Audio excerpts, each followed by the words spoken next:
হাসান বাংলাদেশের জার্সি পরে বাংলাদেশের পতাকা বহন করার কোনো নৈতিক অধিকার তার নেই।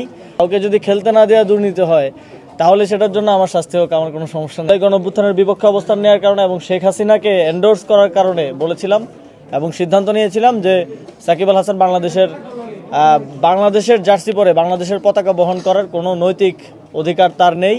এখন সেটা যদি দুর্নীতি হয়, কাউকে যদি খেলতে না দেওয়া দুর্নীতি হয় তাহলে সেটার জন্য আমার শাস্তি হোক, আমার কোনো সমস্যা নেই।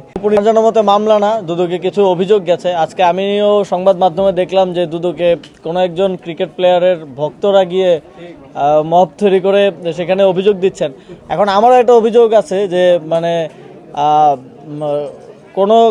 তখন আমি সরকারের দায়িত্বে থাকাকালীন জুলাই গণঅভ্যুত্থানের বিপক্ষে অবস্থান নেওয়ার কারণে এবং শেখ হাসিনাকে এন্ডোর্স করার কারণে বলেছিলাম এবং সিদ্ধান্ত নিয়েছিলাম যে সাকিব আল হাসান বাংলাদেশের জার্সি পরে বাংলাদেশের পতাকা বহন করার কোনো নৈতিক অধিকার তার নেই।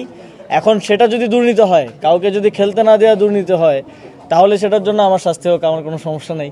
এখন আমাদের আসলে খুবই হাস্যকর হয়ে যাচ্ছে বিষয়গুলো। সাকিব আল হাসানকে খেলতে না দেওয়ার কারণে তার ভক্তরা গিয়ে 1000 কোটি টাকার দুর্নীতির অভিযোগ করলো এবং গতকালকে সারাদিন সেটা নিয়ে সব মোটামুটি মিডিয়ায় এক ধরনের মিডিয়া ট্রায়াল চললো। কেউ সেই অভিযোগের কারণটা কি এবং কারা দিয়েছে সেটা কেউ উল্লেখ করলো না, সেটা আজকে গণমাধ্যমে আসলো। এটা খুব দুঃখজনক এবং আমার জানার মতে দুদকে অভিযোগ দেওয়ার প্রক্রিয়াটা খুবই ইজি, যে কেউ গিয়ে অভিযোগ দিয়ে আসতে পারে। কিন্তু তারপরেও তাদেরকে কেন সেখানে মব তৈরি করতে হলো বা সেখানে কেন এইভাবে লোকবল নিয়ে, আমার ধারণা হচ্ছে এর পিছনে কোনো ধরনের উস্কানি অথবা ইন্ধন আছে। কোনো যদি সুস্পষ্ট কোনো এই ধরনের হাস্যরসাত্মক অভিযোগ ছাড়া যদি কোনো সুস্পষ্ট কারো অভিযোগ থাকে, আমি মনে করি সেটা সে করতে পারে। এটা গণতান্ত্রিক দেশে সবার সে অধিকার আছে। কার যদি আমার থেকে কোনো কিছু জানার থাকে আমিও সেটা স্পষ্টভাবে, আর এখানে গোপনীয়তার কিছু নেই, সেটা স্পষ্টভাবে বলার জন্য প্রস্তুত আছি এবং